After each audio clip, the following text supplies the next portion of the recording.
नमस्कार, मैं हूँ गौरव शर्मा। आज लेकर आया हूँ मैं डाइजेशंस का सेकंड पार्ट। पहले पार्ट में हमने पढ़ा था डाइजेशंस क्या होता है और डाइजेशन के क्या क्या पड़ाव होते हैं और एलिमेंट्री कैनाल के बारे में, और फिर पढ़ा था हमने ऑर्गन्स क्या क्या होते हैं डाइजेशंस के। फिर हमने दो प्रकार की दो बक्कल कैविटी में कितने प्रकार की प्रक्रिया होती है ये देखा था। फिर टीथ और ये सब हमने दो न्यूमेरिकल करे थे, ये देखा था। अब मैं एक बार फिर मैं आपको रिकॉल कराता हूँ, फिर इसके बाद हम देखते हैं कि आगे का क्या प्रोसेस है। चलिए शुरू करते हैं आज का डाइजेशन सिस्टम। सबसे पहले हमने बताया था कि लार्ज एंड इंसॉल्युबल मॉलिक्यूल का डाइजेशन में क्या बताया था कि लार्ज एंड इंसॉल्युबल मॉलिक्यूल्स को कन्वर्ट करना स्मॉल एंड सॉल्युबल मॉलिक्यूल्स, इस प्रोसेस को क्या कहते हैं? इस प्रोसेस को कहते हैं डाइजेशन। बड़े बड़े अघुलनशील पदार्थ को हम छोटे छोटे और घुलनशील पदार्थ में तोड़ने की प्रक्रिया को कहते हैं डाइजेशन।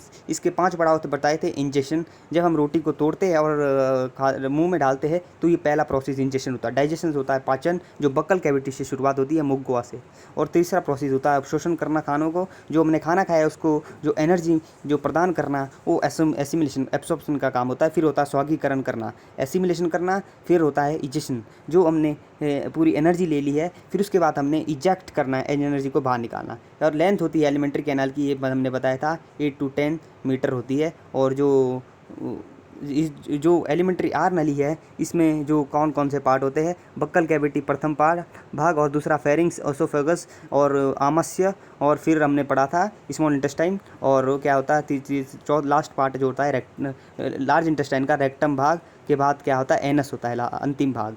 लार्ज इंटेस्टाइन का होता है एनस। ओके, इसकी लेंथ हमने 8 से 10 ये पढ़ा था। फिर इसके बाद हमने देखा कि कौन कौन से भाग होते हैं एलिमेंट्री कैनाल के, ये भी हमने देख लिया था। बक्कल कैविटी, फेरिंग्स, ओसोफेगस और स्मॉल स्टोमच के बाद स्मॉल इंटेस्टाइन, फिर लार्ज इंटेस्टाइन। फिर बक्कल कैविटी में मुख्यतः 2 प्रकार की प्रक्रिया संपन्न होती है, ये देखा था हमने, मैकेनिकल रिएक्शंस, और ये कौन कौन सी केमिकल रिएक्शंस, ये देखा था।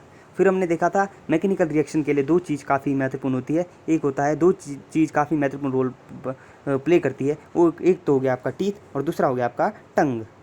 दांत और जीभ काफ़ी महत्वपूर्ण रोल प्ले करती है। और इसके बाद देखा था टीथ का जो सूत्र होता है 2 1 2 3, और फॉर्मूला एडल्ट में 2 1 2 3 और चिल्ड्रन में 2 1 0 2। ये कैसे निकला था? इंसाइजर 2 और कैनाइन क्या होता है 1, और प्री मोलर और मोलर, ये इसके फंक्शन देखे थे। इंसाइजन क्या करता है? बाइटिंग में, और साइज और इंसाइजर केस में काटने में। जो आपने बताया था मैंने, जो घड़ी बनती है अगर बच्चा काटता है किसी को, तो इस प्रकार की जो घड़ी बनती है वो इंसाइजर के कारण बनती है। और दूसरा कैनाइन, जो दरार और फूटने के काम करती है। और तीसरा होता है च्यूइंग में जो काम करती है वो प्रीमोलर या अग्रचर्मणवक। और लास्ट होता है प्रोमोलर, जो कि इसमें पीसने में जो काम करता है मोलर करता है। और इसके बाद हमने 2 फॉर्मूले देखे थे, और आपने एक बार इसको देख लेना, रेशियो क्या क्या निकाला था। अब हम देखेंगे कि जो टीथ होते हैं वो 2 भाग में विभाजित होते हैं। एक तो जन्म के आधार में, और एक हो गया एक तो मिल्क टीथ होते हैं जो दूध के दांत होते हैं, और दूसरा होगा परमानेंट टीथ।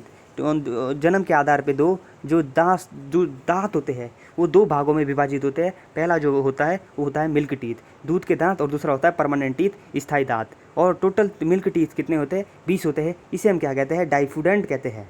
जो टोटल मिल्क टीथ होते हैं वो 20 होते हैं, जिससे डाइफूडेंट कहा जाता है। और परमानेंट टीथ कितने होते हैं? 32 होते हैं। उसमें से सम क्या होते हैं? परमानेंट टीथ में से क्या होते हैं? सम कुछ तो डाइफूडेंट होते हैं, और कुछ क्या होते हैं? परमानेंट टीथ जो टोटल होते हैं परमानेंट टीथ में से वो 12 क्या होते हैं? मोनोफिडेंट। 12 मोनोफिडेंट और 20 क्या होते हैं? डाइफूडेंट होते हैं।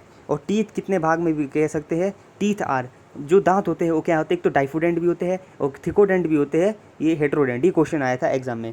ये सब क्या है? स्टेटमेंट क्या है? ये तीनों सही है। हेट्रोडेंट होते हैं कि 4 भाग में दांत विभाजित होते हैं। डाइफूडेंट जो 2 बार दांत आते हैं, और जो उसको मिल्क टीथ भी कहा जाता है डाइफूडेंट को। और थिकोडेंट होते हैं, जो दांत होते हैं उसके बीच में एक गोंद होता है, जो चिपके होते हैं मसूड़ों के बीच में, वो थिकोडेंट होते हैं। इस तीनों का स्टेटमेंट सही है। और दांतों की जो अध्ययन को कहते हैं ओडोंटोलॉजी, दांतों के अध्ययन को ओडोंटोलॉजी कहते हैं। अब ये देखिए, अगर ये दांत है, ये जो दांत है इसके बारे में क्या है? ये जो भाग है ये कौन सा है? आपका डेंटाइन होगा, जो लास्ट वाला भाग है। फिर होगा इसके बीच में कौन सा है? ये है आपका पल्प हो गया। फिर क्या हो गया? ये जो सबसे बाहरी भाग है, जो बाहरी जो आवरण है वो किसका है? इनेमल का बना होता है। जो सबसे मजबूत जो भाग होता है पूरे शरीर का, वो इनेमल ही होता है। ये किस किस का बना होता है? कैल्शियम ट्राइफॉस्फेट का बना होता है। ओके। और जो दांतों का ज़्यादातर भाग बना होता है वो डेंटाइन से बना होता है। ओके, अब हम शुरू करते हैं टंग के बारे में। ये आपकी जीभ है, आपकी हम सब की जीभ है। ये जो आप जो खाना खाते हैं, जैसे आपने मीठा खाया तो जो आपका जो मीठे का स्वाद रहता है वो आप अगर पीछे डाल के देखना, जो इस भाग में अगर आप डालोगे तो मीठे का स्वाद नहीं आता है।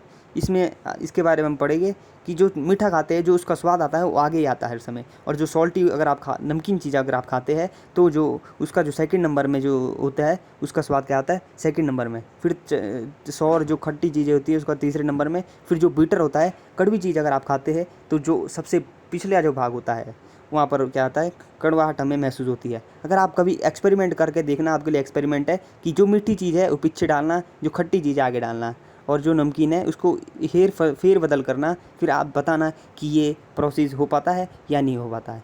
आप देखोगे कि ये बिल्कुल नहीं हो पाता है। मीठा आप लो, फिर जो जीभ के इस भाग में रहो, क्या आपको मीठा लग पा रहा है? नहीं लग पाता है दोस्तों। ओके, ये फंक्शन जो है दांत के ये विभाजित किए गए आपस में ये चारों उसमें। अब हम पढ़ेंगे कि टंग में क्या होता है, टंग के केमिकल रिएक्शंस पढ़ेंगे। टंग से जो सलाइवा होता है, जो लार होती है, वो कितना निकलता है? डेली 1.5 लीटर निकलता है। रोज़ 1.5 लीटर स्त्रावित होता है जीभ से सलाइवा। और जो सलाइवा का जो पीएच होता है, लार का जो पीएच होता है वो 6.8 होता है। 7 से जितना भी नीचे, 7 से जितना भी पीएच है वो कैसा होता है? लाइट एसिडिक होता है या हल्का अम्लीय होता है। और 2 प्रकार की जो एंजाइम्स होते हैं वो हमारे सलाइवा में प्रेजेंट होते हैं। सबसे प्रथम जो एंजाइम है वो टाइलिन, लार एंजाइम, और लारा एंजाइम भी क्या कहा जाता है टाइलिन को, और दूसरा है लाइजोजाइम। अब हम इसके बारे में थोड़ा डीपली पढ़ेंगे। पहला एंजाइम है टाइलिन और लाइजोजाइम। ओके, अब देखते हैं लाइजोजाइम क्या करता है और टाइलिन क्या करते हैं। टाइलिन सबसे पहले देखिए लाइजोजाइम जो आपकी जो जीभ है, आपकी जो जीभ है, जो इसमें क्या होगा जो आपकी जीभ में जो बैक्टीरिया जो अंदर एंटर कर देते हैं, प्रवेश कर देते हैं, तो उसको क्या करता है? उससे बचाने का कार्य करता है। लाइजोजाइम क्या करता है? जो बैक्टीरिया है उससे बचाने का काम करता है और उसको क्या करेगा? उसको मार देगा लाइजोजाइम। और दूसरा होगा टाइलिन। इसका जो मुख्य कार्य होता है ये क्या करेगा? आपका जो ब्रेक डाउन करेगा, स्टार्च को तोड़ेगा। कितना परसेंट? 30% जो स्टार्च होगा उसको डाइजेस्ट कर देगा। पहले ब्रेक डाउन करेगा स्टार्च को और 30% पार्ट ऑफ स्टार्च क्या करेगा? डाइजेस्ट कर देगा। स्टार्च क्या आता है? स्टार्च को अब देखेंगे टाइलिन का काम। टाइलिन क्या करता है? जैसे आपने टाइलिन एंजाइम क्या होगा? स्टार्च होगा, उसको क्या करेगा? इसको क्या कर देगा? माल्टोज में कन्वर्ट कर देगा। अब देखेंगे कि जो pair of salivary gland are present in mouth. कौन कौन से पेयर जो होते हैं सलाइवरी ग्लैंड के प्रेजेंट होते हैं माउथ में?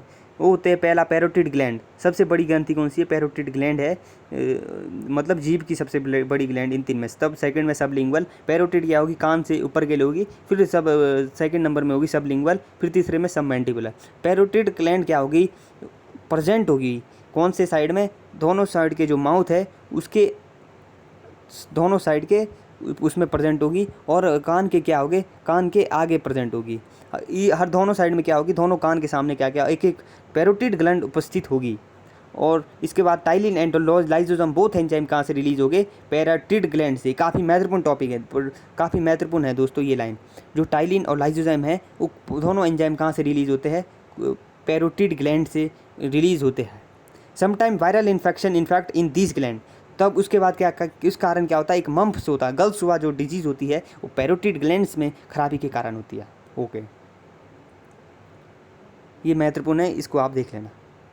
अब सबलिंगुअल सबमैंडिबुलर के बारे में इंपॉर्टेंट नहीं है, आप थोड़ा बहुत देख लेना नेट में। ओके, अब नेक्स्ट देखते हैं फेरिंग्स। फेरिंग्स क्या है? ये कॉमन पार्ट है बक्कल कैविटी और नसल कैविटी के बीच में। अगर आप कभी खाना खाते हैं, आपने खाना क्या हो गया, कोई बीमार हो जाता है और खाना खा नहीं पाता है, तो उसके ग्लूकोज जो डाली जाती है वो कहाँ से डाली जाती है? नाक से डाली जाती है। नाक से डाली जाती है, तो ये क्या है? कॉमन पार्ट है फेरिंग्स। फेरिंग्स के भाग से क्या होता है? वो निकल जाती है। लेकिन जो फेरिंग्स में होता है डाइजेशन अक्कर नहीं होता है। और अगर हम देखेंगे कि फेरिंग्स और एसोफेगस में क्या होता है? नो डाइजेशन अक्कर होता है फेरिंग्स और एसोफेगस में। चलिए अब हम इसके बाद स्टोमच के बारे में हम बाद में पढ़ेंगे। अगर आपको हमारा लेक्चर अच्छा लगा तो आप लाइक कर सकते हैं। Thank you very much.